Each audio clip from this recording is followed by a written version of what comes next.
तो आप देख लें कि हमारे पाकिस्तान में बड़ी बड़ी जो गद्दियां हैं, आप देखें उनका लाइफस्टाइल क्या है, उनके पास किस तरह दौलत, किस तरह सरमाया, अपने उनके बच्चों की तालीम कैसी है। हमारे यहाँ पता क्या है, हमारे यहाँ यह है कि हम खुतबा दे रहे हैं और उसके बाद अगर सदक़े का एक बकरा भी अगर किसी पीर साहब के घर में आ जाए, उसकी एक बोटी भी किसी मरीज को नसीब नहीं होती। इस्लामी नुक्ता नज़र में आपकी जो मोहब्बत की शादी है ये बिल्कुल जायज़ है। किसी काजी साहब की ज़रूरत नहीं है, हत्ता के निकाह के लिए तो किसी मौलवी साहब की भी ज़रूरत नहीं है। लड़की कह दे कि मैं अपने आप को आपके लिए पेश करती हूँ, तो वो कह रहे कि मैं कबूल करता हूँ, तो बस ये काफ़ी। अक्सर मौलवी कहते हैं कि अगर मौलवी नहीं होंगे तो तुम्हारे बच्चों के कानों में अजान कौन पढ़ेगा, तुम्हारे निकाह कौन पढ़ेगा, तुम्हारे जनाजे कौन पढ़ेगा। ये असल में हमारे एक मुआशरे की, ये मैं समझता हूँ कि ये बेबसी है, ये बेहिस्सी है, हमारी गफलत है कि हम इतना दीन से दूर हैं। वरना अशरफ सुहेल साहब, आप अपने बच्चे के कान में अजान खुद भी पढ़ सकते हैं, निकाह आप खुद भी पढ़ा सकते हैं, जनाजा आप खुद भी, इसमें ऐसी कोई ऐसी बात नहीं है। 40 लोग हैं, 40 के 40 किसी की भी दाढ़ी नहीं है, तो क्या आप कहेंगे कि जनाब दाढ़ी वाला आएगा तो नमाज पढ़ाएगा? फिर तो नमाज गई इनकी।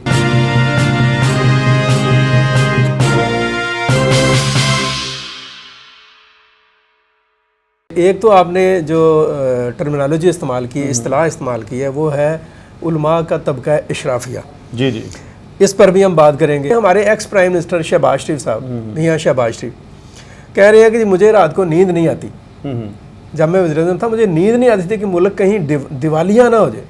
मैं सोचता हूँ कि भाई आपको अगर नींद नहीं आती थी, इतने ही आप फिक्रमंद थे और इतने ही आप मुल्क के लिए और कौम के लिए परेशान थे, तो अपने असासे मुल्क में ले आते, अपने पास ही रखते, मुल्क के बैंक्स में जमा करा देते, तो शायद कोई बेहतर सूरत पैदा हो जाती। तो क्या ये असासे जो हमारे शराफिया तबका के उलमा हैं उनके पास भी इतने हैं कि वो अगर जमा करा दें तो कोई सूरत में बेहतरी आए? देखें, यकीन कीजिए बड़े दुख और अफसोस के साथ कहना पड़ता है, जैसे मैं जैसे अर्ज़ कर रहा हूँ, ये बात ऐसी है जो बिल्कुल वाज़ेह है।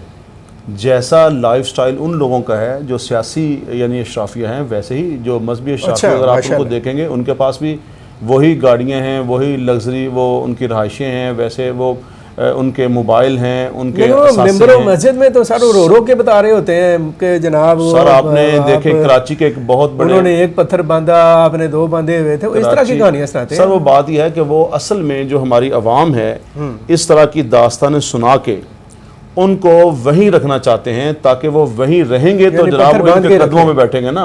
अब देखें हुजूर सल्लल्लाहु अलैहि वसल्लम ने अगर पत्थर के बारे में बात की ना, तो आप सल्लल्लाहु अलैहि वसल्लम ने दिखाया कि 2 पत्थर बांधे हुए हैं, यानी लोगों को अगर एक पत्थर का कहा तो उन्होंने खुद 2 बांधे हुए। और हमारे यहाँ पता क्या है, हमारे यहाँ यह है कि हम खुतबा दे रहे हैं और उसके बाद अगर सदक़े का एक बकरा भी अगर किसी पीर साहब के घर में आ जाए, उसकी एक बोटी भी किसी मरीज को नसीब नहीं होती। अल्लाह। अब आप देख लें कि हमारे पाकिस्तान में बड़ी बड़ी जो गद्दियां हैं, आप देखें उनका लाइफस्टाइल क्या है, उनके पास किस तरह दौलत, किस तरह सरमाया, अपने उनके बच्चों की तालीम कैसी है, उनका जनाब मेडिकल का जो सिस्टम है वो कैसा है, उनकी सेहत कैसी है। जी वही यही तो यही स्टाइल है। अब हुजूर नबी पाक सल्लल्लाहु अलैहि वसल्लम का तो उसवा हसना ये है कि वो 70 लोगों को प्याला पिलाकर भी अबू हुरैरा से कहता है कि आप पियो, और उसके बाद हुजूर सल्लल्लाहु अलैहि वसल्लम वो प्याला पीते हैं।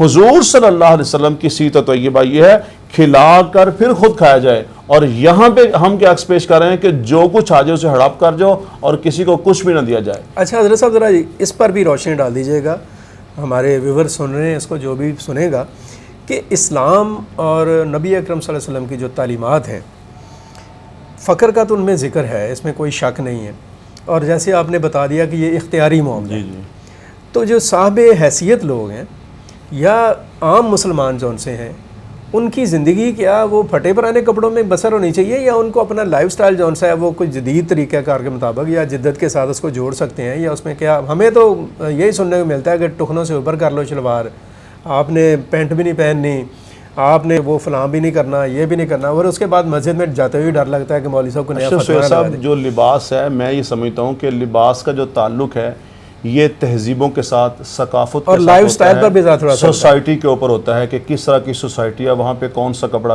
बाद ऐसे ममालिक हैं वहाँ पे सर्दी होती है, बाज़ ममालिक गर्मी होती है, तो इसको तो वो देखा जाएगा। और तहजीब वहाँ पे क्या है, जैसे हमारे मशरक़ की एक अलग से तहजीब है और मगरिब में एक अलग से तहजीब है। और जो लाइफ स्टाइल है, अगर इस बात के ऊपर अगर आप आएंगे तो ऐसे हमें बहुत सारे वाक़यात मिलते हैं कि हज़रात सहाबा इकराम जो थे वो उनका लाइफस्टाइल वो बड़ा अच्छा था, अच्छा खाते थे, पीते थे, पहनते थे। मैंने एक दिन यहाँ पढ़ा कि हज़रत उस्मान गनी रज़ी अल्लाह तआला जो थे वो नाश्ते में बकरे का मगज़ खाते थे। अच्छा, अब आप तसव्वुर करें कि अगर 2, 3, 4 मेहमान आए हों तो 1, 2 मगज़ तो काफ़ी नहीं हो सकते। ये तो मियां नवाज शरीफ साहब के लिए बड़ी अच्छी है, यानी कि वो तो बात यह है कि आप खुश होंगे। इस्लाम में आपको अच्छा खाने की, अच्छा पहनने की, हजूर सल्लल्लाहु अलैहि वसल्लम ने वाज़े फरमाया इन्नल्लाह जमीलुन युहिब्बुल जमाल, अल्लाह ताला खूबसूरत हैं, खूबसूरती को पसंद करते हैं। तो आप अगर सफाई सुथराई के साथ रहते हैं, आप अगर अच्छी खुशबू इस्तेमाल करते हैं, आज दुनिया की सबसे महंगी तरीन जो खुशबू है वो ऊद है। हजूर सल्लल्लाहु अलैहि वसल्लम ने ऊद इस्तेमाल किया, सुन्नत है हजूर सल्लल्लाहु अलैहि वसल्लम की। तो अगर अल्लाह ताला ने आपको रिज़्क़ की कशादगी से नवाजा हुआ है तो आप अल्लाह ताला की जो नेमतें हैं आप उनको अपने इस्तेमाल में लाएं और अल्लाह ताला का शुक्र अदा करें। और अगर आपके यहाँ ऐसी तंगदस्ती है, फ़क्र है, तो आप सब्र करें। इस्लाम तो हमें शुक्र और सब्र के दरमियान रहने का हुक्म देता है। रिज़्क़ दिया है तो आप उसको इस्तेमाल करें, अच्छा पहने, अच्छा खाएं। बहुत खूबसूरत गुफ्तगू कर रहे हैं हज़रत साहब आप, और मुझे आपकी वो जो अभी आपने बात की कि अल्लाह जमीलुन इन्नल्लाह जमीलुन युहिब्बुल जमाल व युहिब्बुल जमाल, जी जी, कि वो खुद खूबसूरत और खूबसूरती को पसंद करते हैं। जी जी। अच्छा हज़रत साहब ज़रा ये बताइएगा कि जहाँ पे खूबसूरती होती है, हुस्न होता है, वहाँ पे इश्क भी होता है, और मुआशरे में जिसे कह लें कि इर्द गिर्द वो मोहब्बत की, और आजकल बड़ा ये चलन भी है, फतवे लगा देते हैं मौलवी साहब के जनाब ये जो एक ट्रेंड है इस वक्त हमारी सोसाइटी में लव मैरिजेस का, मोहब्बत की शादियों का, इसके ऊपर आपका क्या कहना है? इस्लामी नुक्ता नज़र इस पे देखिए जी, इस्लामी नुक्ता नज़र में आपकी जो मोहब्बत की शादी है ये बिल्कुल जायज़ है। और हुज़ूर सल्लल्लाहु अलैहि वसल्लम के जो हज़रात सहाबा इकराम हैं, हुज़ूर सल्लल्लाहु अलैहि वसल्लम के अपनी हयात तय्यबा के अंदर और हज़रात सहाबा इकराम की सीरत तय्यबा में बहुत सारे वाक़यात मिलते हैं। एक सहाबी थे, उन्होंने अपनी भतीजी की शादी, उस भतीजे की भाई फौत हो गया, अपने भतीजी की शादी अपने भांजे से कर दी, निकाह कर दिया, निकाह हो गया। हुज़ूर नबी पाक सल्लल्लाहु अलैहि वसल्लम के पास वो बच्ची आती है और आके कहती है कि या रसूलल्लाह सल्लल्लाहु अलैहि वसल्लम मैं उनके अक़द में नहीं रहना चाहती। तो हुज़ूर सल्लल्लाहु अलैहि वसल्लम ने उसको निकाह को वो तोड़ दिया, कहा ये निकाह नहीं हो सकता, बच्ची की चाहत नहीं है। अच्छा, इसी तरह दूसरी साइड पे एक सहाबी हैं, वो कहते हैं या रसूलल्लाह सल्लल्लाहु अलैहि वसल्लम मैं फ़लाँ जगह पे निकाह करना चाहता हूँ, हुज़ूर सल्लल्लाहु अलैहि वसल्लम ने उनको इजाज़त दी। इस तरह एक और बच्ची आती है, वो कहती है कि मैं फ़लाँ सहाबी से निकाह करना चाहती हूँ, हुज़ूर सल्लल्लाहु अलैहि वसल्लम ने इसको पसंद किया। तो अगर आप ये पसंद की शादी, इसमें कोई ऐसी कबाहत नहीं है। मैं अक्सर वालिदैन से कहता हूँ कि देखें, वालिदैन जो हैं, जो बच्चों के जज्बात होते हैं, एहसासात होते हैं, उनकी कदर कीजिए, मुशावरत के साथ रिश्तों को कीजिए। जो बच्चे हैं वो भी वालिदैन की राय का एहतराम करें।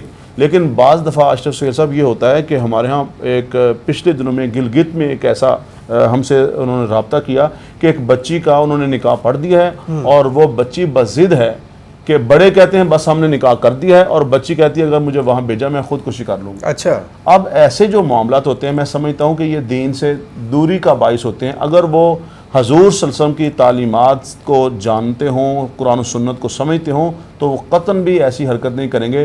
तो खुलासा कलाम इसका ये है कि बिल्कुल मोहब्बत की शादी जो है वो शरन जायज़ है। बच्चों को इस हवाले से एक एतमाद दिया जाना चाहिए, बिल्कुल, और मुशावरत के साथ मामलात को आगे बढ़ाया जाए। असल में जो फ़िक़्ह में कहा गया ना कि जो वली है, वली देखे, वो इसलिए कहा गया कि जो वली होगा, देखें अब मेरे लिए जो शादी है, जिस तरह जो मेरी नफ्सियात हैं, बहुत सारी चीज़ें मैं खुद अपने मुतालिक नहीं जानता, लेकिन जो मेरे पेरेंट्स होंगे, वालिदैन होंगे, वो समझते हैं। इसलिए कहा गया कि वली की राय का एहतराम किया गया, वली को इजाज़त देगी, और बच्ची से कहा गया कि जो वली है। लेकिन अगर किसी जगह पे वली ज़बरदस्ती शादी कर रहा है, वली का होना क्या लाज़िम है? नहीं, कोई लाज़िम नहीं है। और ये जो गवाहान का कहते हैं, ये देखें, जो गवाहान है वो इसलिए हैं कि हजूर सल्लल्लाहु अलैहि वसल्लम की तालीमात ये हैं कि जब शादी हो तो उसकी तशहीर, जी, वो उसकी तशहीर की जाए। यानी गवाह इसलिए हैं कि कम से कम लोग गवाह हों कि इनका आपस में अक़द भी है, इनका निकाह भी है। ये जो रजिस्ट्रार का जो हमारा सिस्टम आया, ये तो बड़ी बात की बात है। पहले तो इजाब कबूल होता था, इजाब कबूल। इसलिए गवाहों का होना, हक महर का होना, इजाब कबूल, हक महर और गवाह होना, ये काफ़ी है निकाह के अंदर। और मोहब्बत की शादी बिल्कुल जायज़ है। यानी इसके लिए किसी काजी साहब की ज़रूरत है? किसी की ज़रूरत नहीं है, नहीं, किसी काजी साहब की ज़रूरत नहीं है। हत्ता के निकाह के लिए तो किसी मौलवी साहब की भी ज़रूरत नहीं है। अच्छा, ये तो है, आपने ऐसे ही बस वो किया हुआ। अगर लड़की कह दे कि मैं अपने आप को आपके लिए पेश करती हूँ, तो वो कह रहे कि मैं कबूल करता हूँ, तो बस ये काफ़ी है। ठीक हो गया। ये सर जो असल में बदकिस्मती हमारी ये है कि जुमे का खुतबा हो, ये तो रियासत की तरफ से होना चाहिए ना। अच्छा, इस तरह हम जो निकाह पढ़ते हैं, हम जो बच्चे के वो अपना क्या उसे कहते हैं कि अक्सर मौलवी कहते हैं कि अगर मौलवी नहीं होंगे तो तुम्हारे बच्चों के अजान में कानों में अजान कौन पड़ेगा, तुम्हारे निकाह कौन पड़ेगा, तुम्हारे जनाजे कौन पड़ेगा।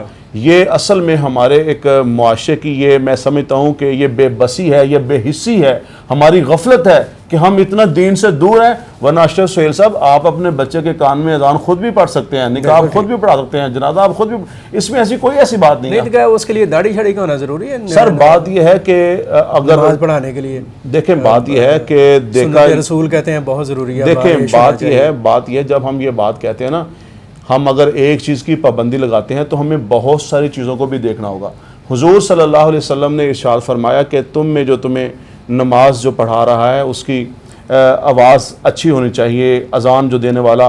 तो वो इस पैराए में कहा गया कि सब लोग ही मुत्तकी थे, सब लोग ही परहेजगार थे। अशरफ सुहेल साहब, बात यह है 40 लोग हैं, 40 के 40 किसी की भी दाढ़ी नहीं है, तो क्या आप कहेंगे कि जनाब दाढ़ी वाला आएगा तो नमाज पढ़ाएगा? फिर तो नमाज गई इनकी। और ये सिर्फ और सिर्फ हमारे सिर्फ इस खित्ते में है। मैं अब जिक्र नहीं करना, आप दुबई चले जाएं, आप सऊदी चले जाएं, बुजुर्ग थे एक मदरसा के, वो थे अमीर थे, वो मोहतमिम थे। तो वो तो बाकायदा मैंने ये देखा कि एक बच्चे ने नमाज पढ़ा दी, वो बाद में आए, उन्होंने नमाज पढ़ी। वहाँ पर नमाज पढ़ने के बाद उन्होंने उसको बुला लिया अपने पास, और बुला के तो उसकी दाढ़ी को उन्होंने चेक करना शुरू किया। तो वो कसमें खा रहा है कि हज़रत साहब मैंने बिल्कुल नहीं कटवाए बाल, बिल्कुल कैंच नहीं लगाई। तो वो चेक कर रहे हैं बाकायदा इस चीज़ को। तो ये इतनी वो यानी यहाँ तक चेक कर रहे हैं कि नमाज भी तुमने दाढ़ी होना या ना होना तो एक बाद की बात है, उसको यानी कि तराशना जो सा है उसके ऊपर भी कदगन मैंने देखी है। अशरफ सुहेल साहब, मैं एक जगह पे गया तो वहाँ पे नमाज हो रही थी, जमात। इस पर आप क्या कहते हैं? तो जमात हो रही थी, तो जब जमात हो रही थी तो वहाँ पे एक मास्टर साहब थे, स्कूल टीचर, तो उन्होंने नमाज़ पढ़ाई। तो जब नमाज पढ़ी गई तो वहाँ पे 2 लड़के थे, वो बहस कर रहे थे कि इसके पीछे नमाज नहीं होती चूँकि इसकी दाढ़ी नहीं है। तो मैंने उनसे सवाल किया, मैंने कहा यार बात यह है कि तुम्हारी तो दोनों के अपनी दाढ़ियाँ नहीं हैं, तो तुम कैसे बात कर रहे हो? अच्छा, अपनी दाढ़ी है या नहीं है? वो कहते हैं कि हमारी छोड़े, हमने कौन सी नमाज पढ़ाई है। अब बात यह है कि अपनी दाढ़ी इसकी होनी चाहिए। अच्छा, मैंने उनसे कहा, मैंने कहा यार मेरी दाढ़ी है ना? तो कहते जी। तो मैंने कहा मैंने इसके पीछे पढ़ ली है तो मैं समझता हूँ हो गई है, तो अगर मेरी हो गई है तो तुम्हारी क्यों नहीं होती?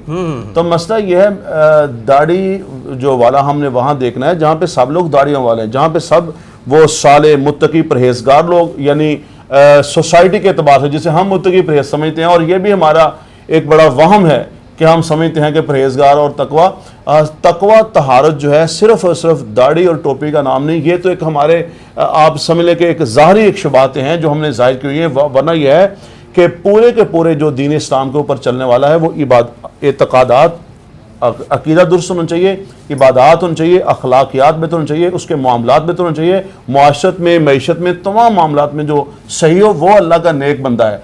और फिर मैं दोबारा वही बात करूंगा कि जनाब अगर 40-50 लोग सारे के सारे कोई दाढ़ी वाला नहीं है तो वो फिर अगर ये कहेंगे कि जनाब दाढ़ी वाला होगा तो नमाज होगी, ऐसी बात नहीं है। उनके अंदर उनकी सब की नमाज हो जाएगी। जी, बहुत शुक्रिया।